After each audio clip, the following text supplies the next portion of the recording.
Hello everyone, I am Anshu Agarwal. I hope आप सभी की कैट की प्रिपरेशन बहुत अच्छी चल रही है। और आज हम लोग जो सेट लेके आए हैं वो कैट 2017 का एलआरडीआई का सेट है ना, सेवन्थ सेट। दो सेट हमारे से छूट गए थे, है ना, तो आज एक कर लेते हैं, अगले वीडियो में एक और सेट करवा दूंगा तो 2017 के भी पूरे एलआरडीआई कंप्लीट हो जाएगी। आप में से जितने भी स्टूडेंट्स नए नए मेरे चैनल से ऐड हुए हैं उनको मैं बता देता हूँ, दो तीन चीज़ें ध्यान से समझ लीजिए। हम लोग कैट, जैट, आईएफटी और आईपी मैट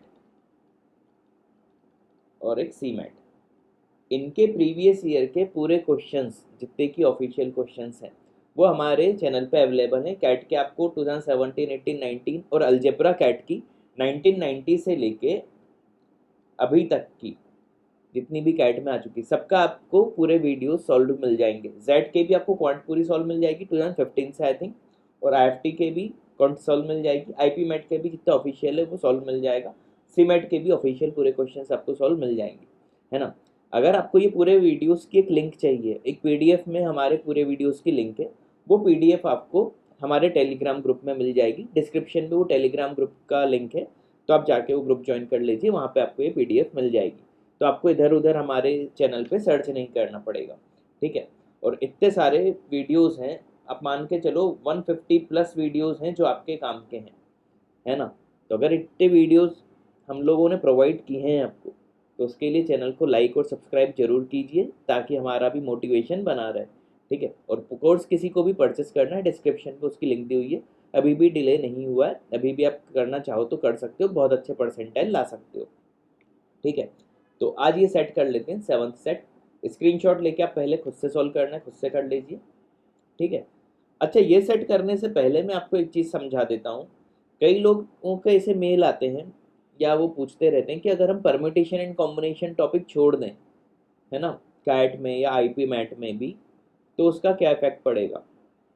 तो मेरा पर्सनल मानना है कि परम्यूटेशन एंड कॉम्बिनेशन टॉपिक आप बहुत अच्छे से कीजिए, भले ही आप किसी भी इंस्टीट्यूट जाते हो, आप कोई सी भी बुक प्रेफर करते हो, लेकिन परम्यूटेशन एंड कॉम्बिनेशन टॉपिक आप अच्छे से कर लीजिए।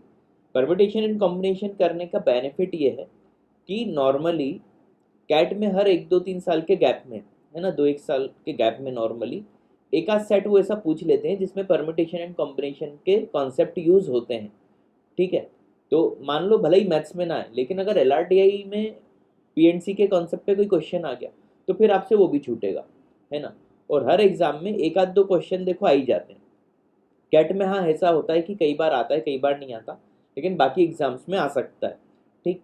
चलो एक तो वो बात हो गई, लेकिन अगर हमारा परम्यूटेशन एंड कॉम्बिनेशन अच्छा है तो हम एलआर के क्वेश्चन भी थोड़े अच्छे से सॉल्व कर पाएंगे, है ना। जो टिपिकल क्वेश्चंस होते हैं एलआर के, उसमें भी पीएनसी के लॉजिक्स यूज हो जाते हैं। तो मेरी एक सजेशन याद रखना, पीएनसी अच्छे से कर लेना। प्लस जब आप इंटरव्यू देते हो तो कई बार पीएनसी से रिलेटेड इंटरव्यू में क्वेश्चन पूछ लिए जाते हैं, तब आप ये तो बोल नहीं सकते कि हमारा ये टॉपिक अच्छा नहीं है ना। खैर अच्छा नहीं होगा तो फाइनली आपको बोलना ही पड़ेगा, लेकिन पीएनसी टॉपिक आप अच्छे से कर लो, ये बहुत जगह आपके काम आएगा, ठीक है। अब इस क्वेश्चन को कर लेते हैं। ये पीएनसी का टॉपिक मैंने क्यों छेड़ दिया, वो इसलिए क्योंकि इस क्वेश्चन में उसका यूज होने वाला है ना। चलो देखते हैं। A new airlines company is planning to start operation in a country. The company has identified 10 different cities which they plan to connect through their network to start with. The flight duration between any pair of cities will be less than 1 hour. To start operations, the company has to decide on a daily schedule. Daily schedule ये बनाएंगे. The underlying principle that they are working on is the following. Any person staying in any of these 10 cities should be able to make a trip to any other city in the morning and should be able to return by the evening of the same day, है ना। Morning में जाएगा तो evening में वापस आना है उसको, हर और कनेक्टिविटी हर सिटी की दूसरी सिटी से। ये आखिरी की इतनी सी लाइन पढ़ के ही आपको समझ में आ जाना चाहिए था कि परमुटेशन कॉम्बिनेशन अब लगने वाला है ना। इतने आपके फंडे क्लियर होने चाहिए तभी आप एलआरडीआई के सेट जल्दी कर पाओगे, ठीक है। अच्छा, इन्होंने डायरेक्शन में ऐसा कुछ दिया नहीं, देखो मैं एक बारीक बारीक सी चीज़ें समझाता हूँ ताकि आपको समझ में आ जाए कि क्वेश्चन करते समय अप्रोच क्या होनी चाहिए। तो इतनी समझ में अगर आपको आ गया कि परमुटेशन एंड कॉम्बिनेशन का है, अगर अब आपकी अच्छी तो आगे के क्वेश्चन पढ़ो, और आपको लगता है पीएनसी आपका अच्छा नहीं तो ये डायरेक्शन पढ़ के ही क्वेश्चन छोड़ देना, है ना, आगे के सेट्स ट्राई कर लेना। ठीक, अब देखो एक आध क्वेश्चन तो उसी से रिलेटेड होगा कि नंबर ऑफ फ्लाइट्स पूछ लेगा कितनी लगेंगी। ठीक, शायद पहला क्वेश्चन वही है। If the underlying principles to satisfy is in such a way that the journey between any two cities can be performed using only direct non-stop flights, direct flight चाहिए, then minimum number of direct flights to be scheduled, minimum number of direct flights to be scheduled पूछ लिया इन्होंने। ठीक है, अच्छा देखो एक चीज ध्यान रखना, कोई भी एक सिटी है, मान लो ए और दूसरी सिटी है बी, तो ए से बी भी जाना है और मॉर्निंग में बी से ए की भी एक फ्लाइट होनी चाहिए, मतलब दो फ्लाइट लेनी है। अच्छा, मॉर्निंग के लिए किया है तो इवनिंग के लिए भी सेम चीज करनी पड़ेगी, है ना। तो 2 + 2 4, तो टोटल एक 4 का मल्टीपल हर इसमें आएगा, तो 4 से मुझे मल्टीप्लाई करना ही पड़ेगा। अगर हाँ इस क्वेश्चन में ऑप्शन थे, है ना, एक ही ऑप्शन 4 से डिवाइड हो रहा था, बिना सॉल्व किए आप सी लगा देते। खैर ये छोटे छोटे तरीके हैं अच्छे परसेंटाइल लाने के, लेकिन अभी प्रोसेस पे जाएंगे। ठीक, तो जितने भी क्वेश्चन हम करेंगे तो मॉर्निंग और इवनिंग के लिए, है ना, 4 का मल्टीपल अब हमें करना पड़ेगा। क्यों करना पड़ेगा उसका रीजन मैंने बता ही दिया, है ना। 2 फ्लाइट चाहिए रहेंगी मॉर्निंग में, 2 इवनिंग के लिए, है ना। अब देखो 4 तो आएगा ही। अब सिंपल सा है, एक सिटी से दूसरी सिटी को कनेक्ट करना है, टोटल नंबर ऑफ वेज कितनी होंगी 10 C2। अब ये तो पता ही होना चाहिए, इसलिए मैंने कहा था पीएनसी के फंडे क्लियर हो तभी ये क्वेश्चन को हाथ लगाना। तो 10 C2 की वैल्यू क्या होती है 45, 45 4 ज़ा 180, खत्म। इतना सा क्वेश्चन था ये, है ना। उम्मीद है समझ में आ गया होगा, है ना। और अगर इन केस नहीं आया है तो पहले परम्यूटेशन कॉम्बिनेशन अच्छे से आप पढ़ो, ठीक है, फिर ये सब क्वेश्चन आपसे ओरल होने लगेंगे। 26, suppose 3 of the 10 cities are to be developed as hubs. 3 hub बना दिए उन्होंने, ये अपन 3 हब बना लेते हैं। ठीक, ए बी सी बोल देता हूँ। ठीक, अच्छा इस क्वेश्चन में देखना इन्होंने स्मार्टनेस की, बी सी और डी तीनों ऑप्शन 4 के मल्टीपल है, तो बार बार आपके हर क्वेश्चन तो कैसे ना होगा। ठीक है, चलो आगे पढ़ते हैं। A hub is a city which is connected with every other city bye direct flights. 3 ही हो गई, 4 5 6 7 8 9 10, टोटल 10 सिटीज हो गई ना, 3 हब्स हो गए उसमें।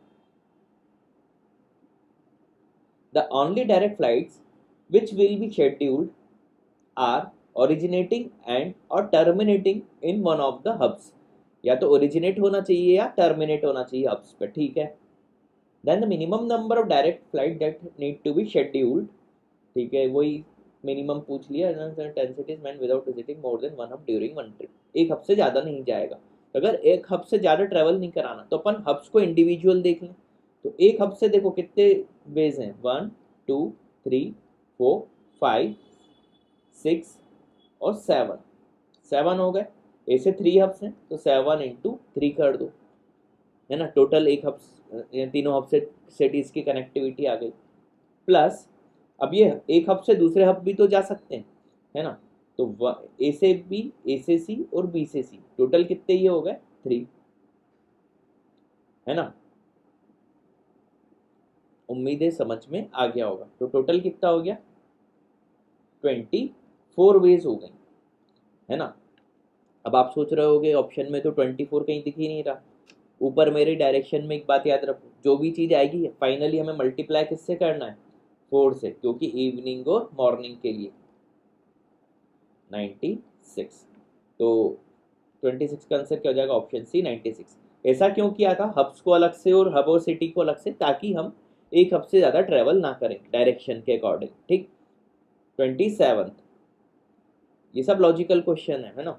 Suppose the 10 city are divided 4 groups, इस बार 4 ग्रुप में बना लेते हैं, 1 2 3 4, 1 2 3 4, ठीक है, 3 3 2 2 सिटीज रिस्पेक्टिवली। इसमें 3 सिटीज हैं, ये भी 3 2 2, है ना।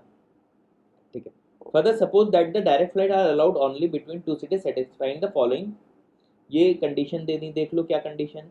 Both cities are in G1, इसको 1 2 3 4 बोल दें ताकि कंफ्यूजन ना हो। ये दोनों कनेक्ट है तो देखो इसके तो वेट्स कितने हो जाएंगे, मान लो इसको ए बी सी बोल दूं, लो इन्होंने भी ए बी सी बोला, तो टोटल नंबर ऑफ वेट्स 3 हो जाएंगे, है ना, 3C2 से, या इसको तो आप काउंट भी कर सकते हो, ए बी बी सी सी है। ठीक है, आगे पढ़ो।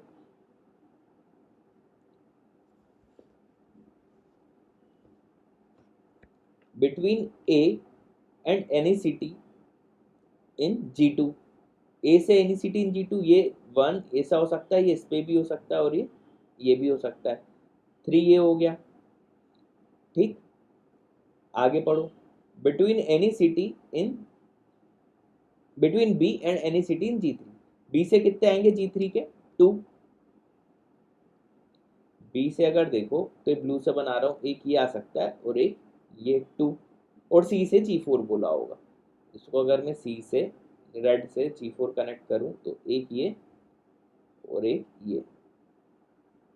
ठीक है, तो देखो बी से G3 कितना आया 2, और ये कितना आया सी से G4 2, तो टोटल कितना हो गया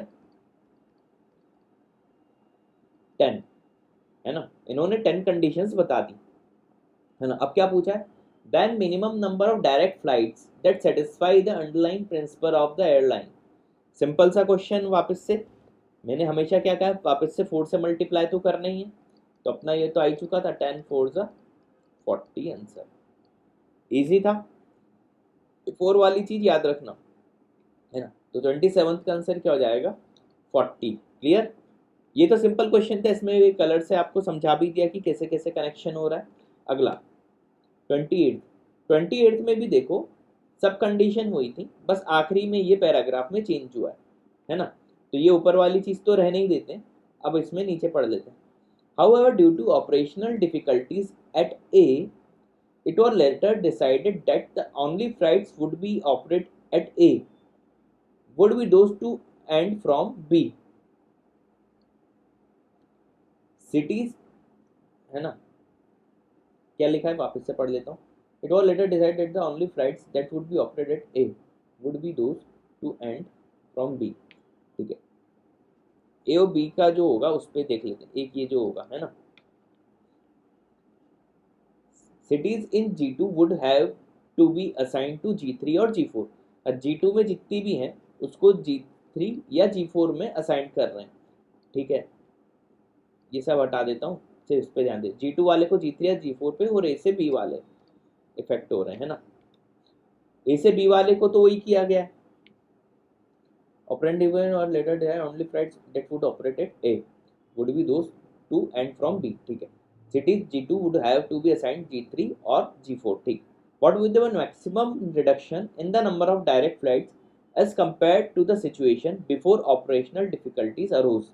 ठीक है, अब इसमें ध्यान से देखना, देखो G2 पे अगर आप ध्यान दो तो G2 वाली तो असाइंड हो रही है G3 और G4 को, तो इसमें क्या होगा, reduction in number of direct flights तो होगा नहीं, बस वो आपने चेंज कर दिया, फ्लाइट्स तो उतनी रहेंगी जो G2 जानी थी वो तो उतनी रहेंगी, अब बस या तो वो G3 या G4 में उन्होंने असाइन कर दिया, मतलब इधर तो रिडक्शन हुआ नहीं, रिडक्शन का हुआ होगा सिर्फ ए और बी में, तो ए और बी में तो एक ही था लिंक, है ना, तो सिर्फ इतना ही वो होगा, है ना, रिडक्शन।